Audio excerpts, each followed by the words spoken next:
Hey folks, and welcome back to the channel. So the ETFs, everything like that is looking really good. So I'm in the same mode that probably a lot of you are, wondering how this is all going to pan out when trading really starts taking away on these ETFs if they're cracked up to everything they're supposed to be. So let me know how you're feeling about those ETFs in the comment section, folks. Is this going to be a buy the rumor, sell the news? Are people going to be selling? Do you think this is the bottom? Is this the top? What do you think it is?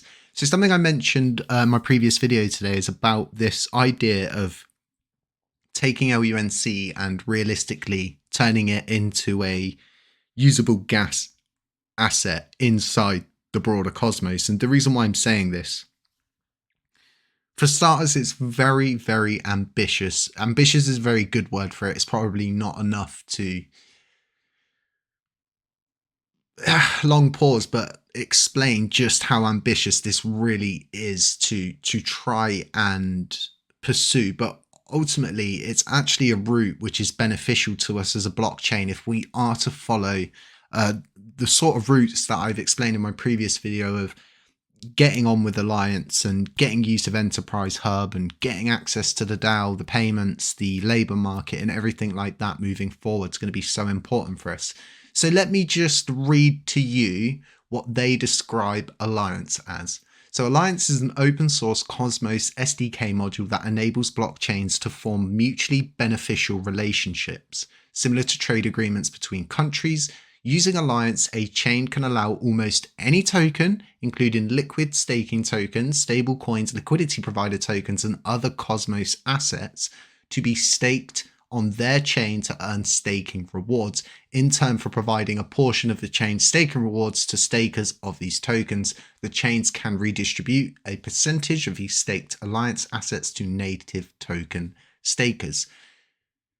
This is a really simplified explanation, and it doesn't do what Alliance, it doesn't do it any courtesy, so to speak, and it really doesn't elaborate on what is possible with this. And it's limitless. It's open source. Anybody can adapt on this technology and improvise on it and improve it. And this is such an important aspect to staying inside the cosmos and dealing with what we know, because getting integrated and partnered up with these it's very beneficial to us because we have everything there to be able to implement this stuff. So going back to my idea, right, about gas and looking at our blockchain and saying to ourselves, well, we have a substantial supply, right? We have this substantial supply.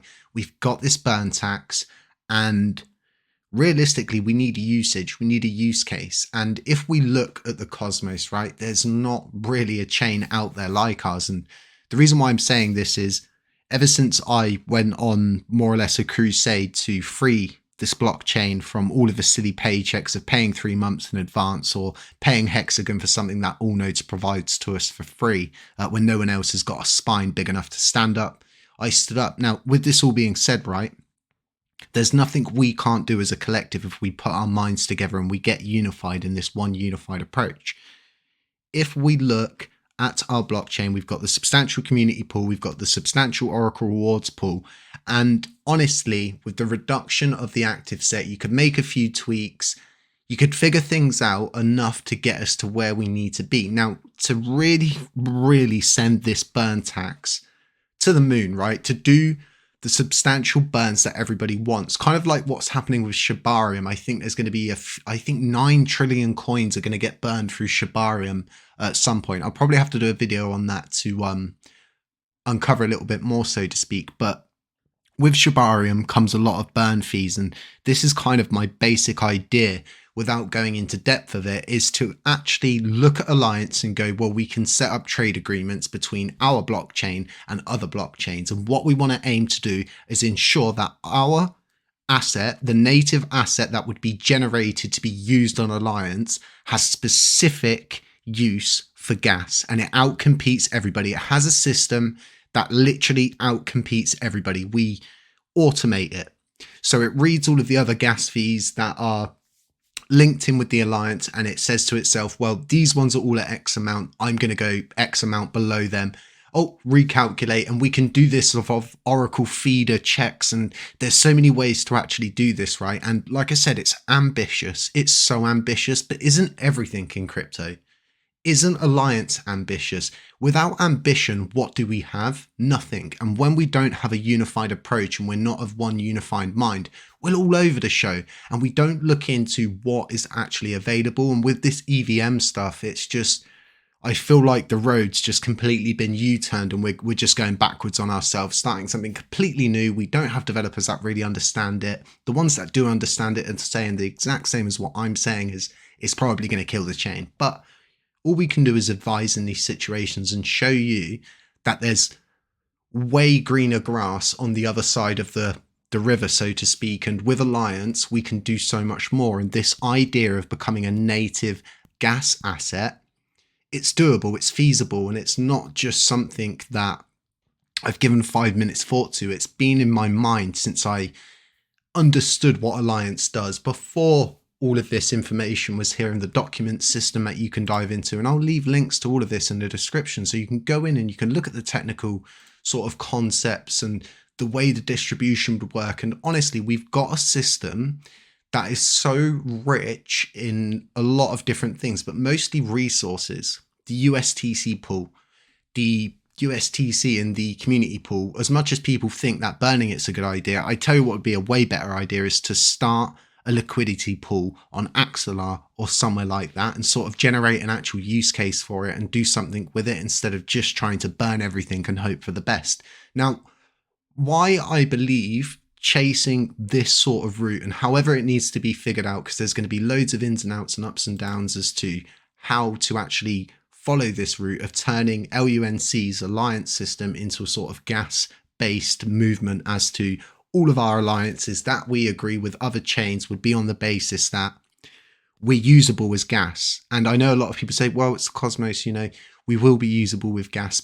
But what I'm saying is an actual system that is smart and it understands and recognizes that it's in a competing environment, and we teach this automated system to always be below. So guess what? People would just dive in, use it for gas, they generate a burn, and even though it's a small burn, right?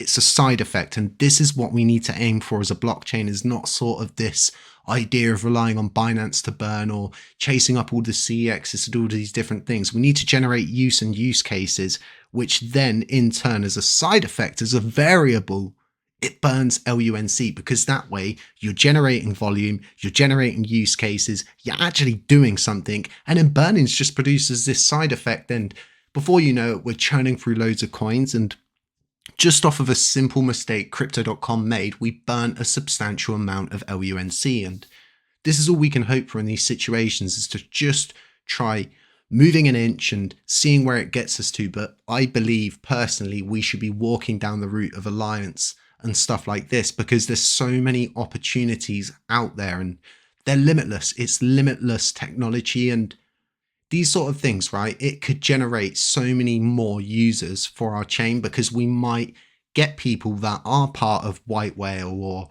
are part of Migaloo or all of these different places like Juno, and they might just dip their toe. They might just think, hey, we can spin our services up over there. We can spin a DEX up. We can do all of these different things. It opens up lanes, and this is what it's all about, is not walking down a road that is a lot more work, probably years of work. Instead, walking down the road where there's just so many options and so many things for us to do and so many toys for us to all play with. It would just be a road full of fruitfulness and nothing but goodness. And this is kind of why I'm saying the grass is realistically greener on this side of the river. That's just from my perspective. I don't like Ethereum. The fees are ridiculously high. The systems are huge. The validating sets on there are absolutely weird as heck. And it's all been around for a long time. And I just don't feel like it's a good route for us to walk down when we've got all of these amazing opportunities in front of us, which is so important for us at this time with the ETFs and Bitcoin halving and everything like this. We should just try get into one unified approach. It's so important moving forward.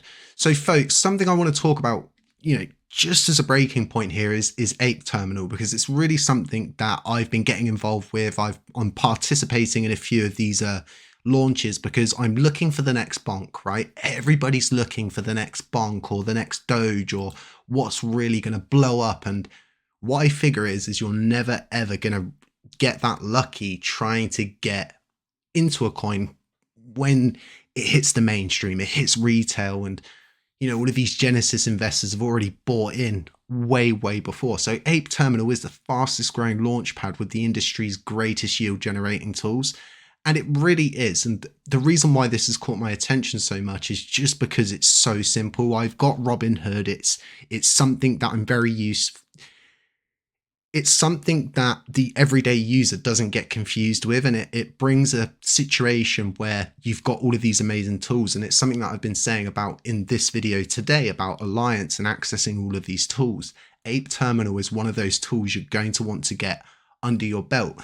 Do you want to get a 21x return on something like Inspect, or a 12x return on something like Artifact, 17x on AI Tech? And I can guarantee none of us have heard of any of these, and we probably won't hear about any of these until they do their substantial runs. And this is how I believe people are getting involved in this, and it's a very unique offering for everybody. They provide a straightforward tool system that maximizes these financial opportunities. Using this MEV tech is really important, and getting the maximum extraction of value from an asset before you pull out of it. These sorts of apps really help you do it. They've got trading, they've got the native super app. Like I was saying, it's supported on desktop, it's supported on mobile, and it's very similar to Robinhood. So you get this very friendly user experience, which is easy for all. With all of this, I know trading bots and all of these different things can help, but pre-sale sniping is where it's at. This is where a lot of people are making a lot of their money. They're getting involved way before it even lands. And sometimes I always think to myself, these sorts of returns can be risky. And a lot of the times for every 20 that are launched, only one of them make it. But on Ape Terminal, it's not like that. If we check CryptoRank, we can see the assets that they have launched have all got very substantial returns currently. Some of them sitting at 15x, 15x returns are amazing. The all-time highs on these are even better. So during this bull run, this is what we're looking for. We're going to be looking for these sorts of launch pads. We can go and get involved, look at what they're bringing forward, do your research, do what I've done, and just try and branch out. Try not to live in a bubble with all of these live and upcoming launches like Mixmob, BeFi Labs. Some of these are Solana, and where did Bonk come from? Solana. So we're looking for these sorts of things that are going to set everything aside. It's so important because, like I said, I want to be one of these people that gets one of these substantial 20,000% X run. I mean, who doesn't want to be part of that? And if we constantly live in a bubble and we constantly just stay inside the same circle, we don't branch out. We're not spreading out our portfolio, and we're taking more risk by simply just going into one thing. So moving forward, I think it's going to be really important for us to take note of what's going on around us. Things like Ape Terminal, things like Alliance, things like Enterprise Hub, the DAO, all of those different things that are going to help us move forward, because it's not just about bringing the tools for developers to use. It's all about bringing a system that we can all use, right? This really nice UI packaged in really well, and it's really going to benefit us all moving forward. But let me know what you think about Alliance. I'll leave links to Ape Terminal in the description for you, so you can go and look at all of that if you feel like it. I've participated in a few of them. I'm going to be participating in most of those moving forward, just chipping in a little bit here and there, because who knows when something's going to be the next ship, right? And it's going to run by 1.2 million%. Let me know about everything that I've said in here, but more specifically about Alliance and about these EVMs and what you think is a good road to follow. Should we stick to what we know, or should we scrap it and go totally electric to something we don't know, we don't understand, we're going to have to learn a lot about moving forward? Just let me know. Folks, if you haven't subscribed yet, consider subscribing. We're going to be covering a lot more broader stuff on this channel moving forward, and getting out there. If you want early access to these videos that normally drop about 3 hours earlier, you can join our Patreon. You can subscribe over there too. But drop a like, drop a comment on the way out. Those things really do help this channel grow, folks. Stay safe, stay humble, stay aware, and as always, I'll catch you in the next one.